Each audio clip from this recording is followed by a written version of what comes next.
Kembali lagi di channel kita, channel Mia Audina. Pada video kali ini saya akan membahas tentang kajian teori semiotik pada puisi Jika Pada Akhirnya karya Husni Djamaluddin. Terlebih dahulu saya akan menjelaskan apa itu yang dimaksud dengan pendekatan semiotik. Pendekatan semiotik dalam analisis karya sastra adalah penelaah karya sastra dengan mempelajari setiap unsur yang ada di dalamnya. Suatu sistem yang terkait dengan sistem tertentu atau yang ada di luar. Konvensi-konvensi dan pandangan masyarakat tentang tanda yang terdapat dalam karya sastra tersebut. Tanda-tanda dalam pendekatan semiotik terbagi menjadi 3 jenis, yaitu ikon, indeks, dan simbol. Baiklah, kita akan membahas tentang indeks, ikon, dan simbol yang terdapat pada puisi Jika Pada Akhirnya karya Husni Djamaluddin. Yang pertama adalah indeks. Indeks merupakan tanda yang memiliki hubungan sebab akibat dengan apa yang diwakilinya, atau disebut juga sebagai tanda bukti. Contohnya asap dan api. Asap menunjukkan adanya api. Indeks dalam puisi ini adalah berada di depan rumahmu, membuka pintu dan mengulurkan tangan. Indeks berada di depan rumahmu yang diikuti oleh huruf kapital pada unsur rumahmu mempresentasikan rumah milikmu yang disapa oleh si aku lirik dalam indeks tersebut, yaitu Tuhan. Dengan demikian, berada di depan rumahmu bermakna berada di depan pintu surgamu. Indeks membuka pintu mempresentasikan sifat kemahabijaksanaan Allah untuk memberi ampunan pada aku lirik.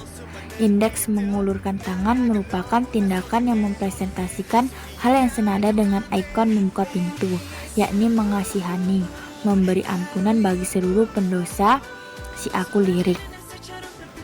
Ikon yang terdapat di dalam puisi ini diantaranya adalah jika pada akhirnya, masuklah, tak pantas, tak layak, mata terkatup, dan tak berhak. Ungkapan jika pada akhirnya bermakna kalau juga tiba waktunya yang mempresentasikan datangnya maut, sebagaimana ditandakan oleh lari kedua. Hal yang dibaca oleh ikon tersebut adalah datangnya maut atau kematian yang pasti datang. Sebagaimana lari-lari selanjutnya, ikon masuklah mempresentasikan ajakan untuk masuk yang diserukan oleh Yang Maha Gaib Allah Subhanahu wa Ta'ala kepada aku di dalam lirik. Ungkapan tak pantas terdiri atas kata ingkar tak dan pantas atau tidak pantas yang bermakna tidak berhak, tidak layak. Maksudnya tidak layak untuk dipanggil oleh Allah Subhanahu wa Ta'ala ke rumahnya. Ikon tak layak terdiri atas kata ingkar, tak, dan layak. Frasa ini bermakna tidak pantas dan tidak berhak akan sesuatu. Maknanya tidak berhak dan tidak pantas akan sesuatu, yaitu dipanggil masuk dalam rumahnya atau surganya.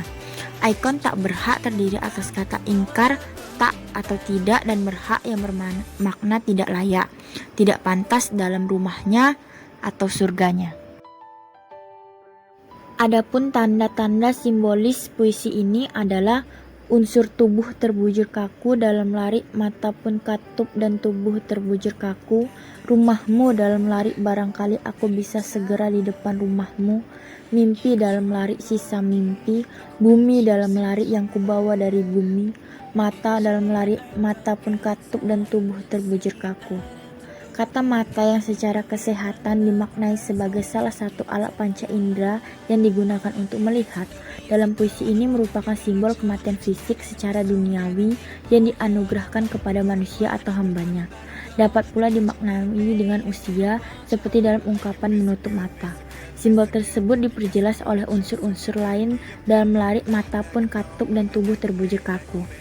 Mata tidak lagi berarti panca indera, tetapi berarti kekuatan jasadiah sang makhluk, sekaligus menyimbolkan dunia atau usia di dunia. Kata bumi dalam puisi ini bukan berarti tempat kehidupan yang dihuni oleh makhluk hidup, melainkan simbol yang memadai segala kehidupan dunia dan segala hal yang berkaitan dengannya. Kata rumahmu menyimbolkan sebuah tempat kondusif yang tenang, nyaman, indah, dan segala sesuatu yang menikmatkan dan tidak dapat digambarkan oleh kata-kata manusia, serta hanya mampu dilukiskan antara lain dalam Al-Quran. Cukup sekian video dari saya, semoga bermanfaat untuk kalian semuanya. Jangan lupa like, comment, and subscribe.